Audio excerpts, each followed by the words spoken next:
ini kemarin-kemarin kan sekitar 100.000 ya, bukan di PHK, ada yang di PHK tapi ada juga yang dirumahkan. Jadi yang dirumahkan ini sudah kita panggil lagi dan sudah mulai bekerja ya, meskipun belum semuanya, jadi baru 20%-nya. Memang ini karena yang pertama, kalau ekspor sih belum terlalu ada perkembangannya, meskipun ada tapi sedikit, tapi tidak terlalu signifikan. Tapi yang paling menjadi faktor dominan kita bisa berproduksi lagi adalah pasar domestik.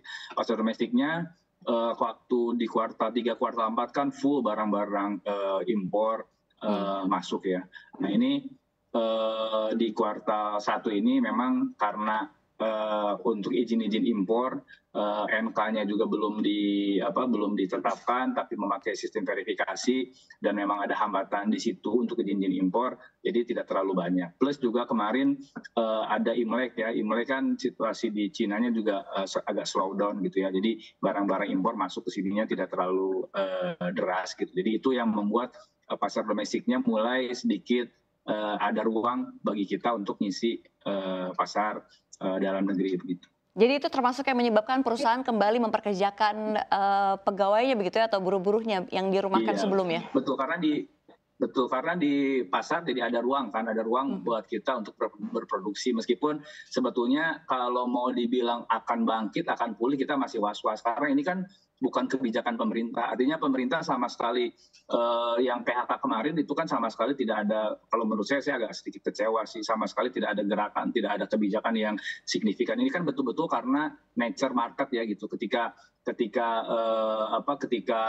Imlek gitu ya lagi slow down, jadi barang impor juga turun. Kalau kita ngelihat barang-barang ilegal kan masih banyak, tapi sekali lagi karena Imlek barang-barang ilegal pun kan aktivitasnya, karena di Cina-nya menurun, barang-barang ilegal yang masuk pun kan aktivitasnya jadi menurun. Jadi sebetulnya ini karena faktor eksternal yang mendorong pasar domestik ada ruang bagi kita untuk bisa mengisi pasar. Baik, saya akan ke Pak Iwan. Pak Iwan, kita lihat tadi begitu ya, 20% dari 100.000 buruh begitu ya yang dirumahkan. Itu kembali bekerja, ini tanggapan Anda terlebih dahulu seperti apa nih? Ya, saya kira angka 20% itu kan masih belum kembali ya kan, dibandingkan tahun lalu ya. Tadi disebut ada 100.000 yang dirumahkan gitu. Nah, industri tekstil ini kan pemikiran kita kan ada jangka pendek, ada jangka panjang. Ya. Jangka panjang sebenarnya industri tekstil itu memiliki keunggulan komparatif ya. Seharusnya bisa menjadi tulang punggung kita. Karena ini industri ringan, tidak memerlukan teknologi yang tinggi banget, dan kita punya keunggulan sumber daya manusia yang cukup berlimpah di Indonesia gitu ya. Nah, sesungguhnya industri ini punya prospek untuk sangat kompetitif ya. Tetapi memang jangka pendek ini industri ini masih kalah bersaing, katakan kalau dari Cina masuk gitu, kita mengalami kesulitan karena mereka mungkin jauh lebih murah gitu ya. Nah, pada tahun lalu sebenarnya kuartal 1 sampai 3 itu sudah cukup baik ya. Nah, kemudian turun di kuartal 4 dan sekarang itu kemarin ada perbaikan, maka ada peningkatan, bukan menciptakan lapangan kerja baru, bukan, yang tadi di unpaid leave itu ditarik kembali ya, karena peristiwa-peristiwa Natal, Tahun Baru, Imlek ya, kemudian juga mungkin nanti ini Lebaran, ini pasti akan mendorong permintaan yang lebih baik.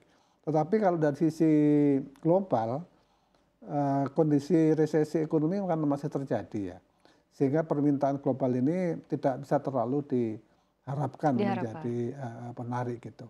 Oleh karena itu, memanfaatkan pasar lokal itu menjadi penting, terutama tahun ini juga ada tahun politik ya, tentu banyak partai yang banyak membelanjakan dananya begitu. Oke, baik. Pak, artinya fenomena sekarang atau yang kita sebut tadi ya di industri tekstil ini yang ada 20% begitu ya buruh yang kembali dipekerjakan, itu artinya memang bisa saja akan terjadi lagi di yang masa akan datang, bahwa akan ada dirumahkan kembali begitu, karena ini memang hanya jangka pendek saja, atau seperti bisa apa? Jadi begitu. Kalau kemudian ekspor kita juga tidak jalan, kemudian permintaan dalam negeri juga menurun. Ya karena apa? Karena sebenarnya tekstil itu kan bukan kebutuhan primer ya.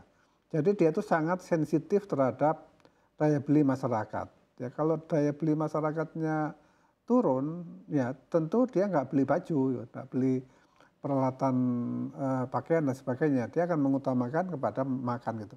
Tapi kalau daya belinya bagus, ya di dalam negeri bagus, apalagi ini ada lebaran dan sebagainya, pasti akan ada peningkatan. Oleh karena itu tahun 2023 masih tanda tanya juga apakah memang kecenderungannya akan menjadi terus baik atau nanti justru gitu-gitu aja gitu. Oke.